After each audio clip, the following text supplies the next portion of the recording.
Hi and welcome to my page. On a un R en français, mais le R est généralement plus fort, plus fortement exprimé au début d'un mot qu'à la fin. Donc, euh, c'est un petit peu comme en anglais, en fait, hein, parce que finalement. Mais Robert, par exemple, OK. Disons le R. Alors, le R, dans sa forme initiale, traditionnelle. Robert. Comment on prononce le R? Pour vous donner un petit exercice, vous essayez, vous prenez une goutte d'eau, 2 ou 3 gouttes d'eau dans la bouche et vous faire des gargles, ok? Gargarisme, right? Alors, vous essayez de faire le gargarisme aussi profondément que possible, vers le bas de la gorge, ok? Vous faites ok. Et ça va vous donner l'emplacement du R. Et vous l'avez avec l'eau. Avec l'eau. Avec l'eau, c'est facile, parce que vous avez l'habitude de faire ça. Right? Et après, vous enlevez l'eau quand vous connaissez l'endroit où ça se trouve, où le R, vous avez trouvé où se trouve le R. Maintenant, vous remplacez l'eau avec rien du tout. Mais vous faites la même chose. Comme je fais. Robert. Robert. Ouais. Avec cet exercice-là, vous devriez pouvoir trouver où se trouve le R et le faire très fort encore quand c'est au début d'un mot ou après une consonne. Il y a des consonnes très fortes qui demandent un R très fort, prononcé, par exemple. Prononcé. Hein? Le R vient après le P, alors il faut qu'il soit très fortement prononcé. Et après un T aussi, très, très. OK? Et très. Ça, c'est un challenge pour vous parce que ça vient après un T. Le T est prononcé devant et le R derrière. Très. Donc, c'est plus difficile. Mais très, ça doit être très fortement fait aussi. Bon, maintenant, Robert. Alors, Robert, à la fin, le R qui vient à la fin de Robert doit être prononcé, mais là, il est faible. Robert. Mais l'endroit est le même. L'endroit est le même. Mais au lieu de faire ra, comme ça, l'air passe juste, c'est tout. La langue ne touche pas le palais. La langue ne touche pas l'arrière de la bouche. Je laisse passer l'air, c'est tout. Je laisse passer l'air. La langue se, se referme un petit peu, se pousse en haut, mais elle ne ferme pas. D'accord? C'est un peu clair comme explication? Ah oui, parce que pour moi, et je pense pour les autres Américains comme moi, le R est difficile à prononcer, sauf le R américain. Ah oui, ben, Parce c'est que pas le tu même. dis Robert, Robert, Voilà, voilà, c'est R, R. exact, exact, exact. C'est bien, bien, c'est une grande différence entre le R et C'est le une grande différence. Oui, c'est une grande différence parce que l'endroit n'est pas le même. Non. Le, notre R est beaucoup plus derrière.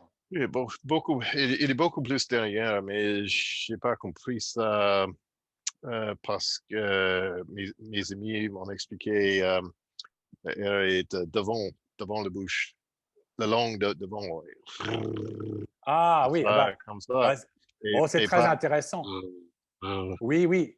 ça. Ah bah, tu sais, Oui. c'est très intéressant parce que dans Le bourgeois gentilhomme de Molière, euh, si tu regardes le texte, ce qui est écrit, comment il fait prononcer le R à donc Monsieur Jourdain, oui, euh, euh, c'est devant. C'est comme les chanteurs d'opéra, si tu veux. Il lui fait aussi chanter il lui fait aussi prononcer le R, ra, comme ça, devant. Donc, j'imagine, alors, il y avait beaucoup de gens qui venaient de la province, bien sûr, hein, encore en province, il y a des accents, bien sûr, et il y a des gens qui vont prononcer devant le R. Je crois dans le Berry ou quelque chose comme ça, ils prononcent devant aussi. Donc, mais maintenant, non, on prononce derrière. Mais sous le temps de Molière, peut-être que tout le monde prononçait devant. Mais donc maintenant, il faut faire un travail supplémentaire. C'est plus difficile. C'est plus facile de faire avec parce qu'en anglais, tout se passe devant.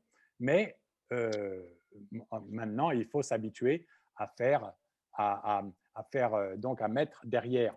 Et pour pouvoir mettre derrière, il faut d'abord prendre conscience de l'emplacement où se trouve mon R dans la bouche. Et pour ça, le meilleur exercice, c'est de faire des gargarismes. OK? Gargle, right? Gargle. Gargle, avec de l'eau. Comme ça, on sent. On prend une goutte d'eau dans la bouche, et après, on se rappelle de l'emplacement, de l'endroit où se trouve mon R, et I spit the water, et je refais, et j'enlève l'eau, et je refais sans l'eau. Et là, je vais l'avoir. Il faut le faire encore exagérer. Il faut exagérer au départ pour qu'après, il y ait plus, on sache, les muscles se rappellent de l'endroit où ça se trouve. Voilà. Oui, oui, j'ai trouvé le meilleur exercice, c'est de prendre un verre d'eau et faire un gargle avec. Oui, oui. Et avant, j'écoutais, mais je n'étais pas sûr si le R est devant ou derrière. Ah oui, oui, derrière. oui. Ah, c'était pas clair. Ben oui, quand il y a des, évidemment, il y a des programmes où on va te montrer un graphique et on va te montrer la bouche et on va te montrer où ça se trouve. Mais c'est difficile de reproduire. Mais il faut toujours trouver des petits exercices comme ça. Enfin, moi, c'est ce que j'ai trouvé. Hein. Maintenant, il y a d'autres qui vont trouver autre chose, peut-être, qui va peut-être mieux marcher même. Mais enfin, en tout cas, je sais que ça doit marcher. Hein? Normalement pour une langue étrangère, je peux écouter et répéter. Et je répète. Reproduire. Et produire. Mais pas le fait que j'avais un fort accent américain avec tous les. Ouais, c'est difficile, c'est difficile. Mais j'espère que comme ça, ça va aider.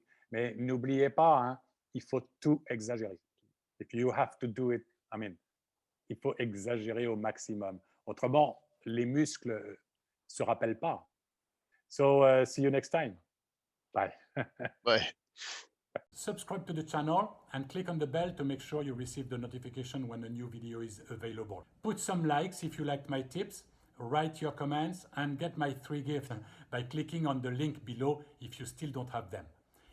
In any case, see you soon!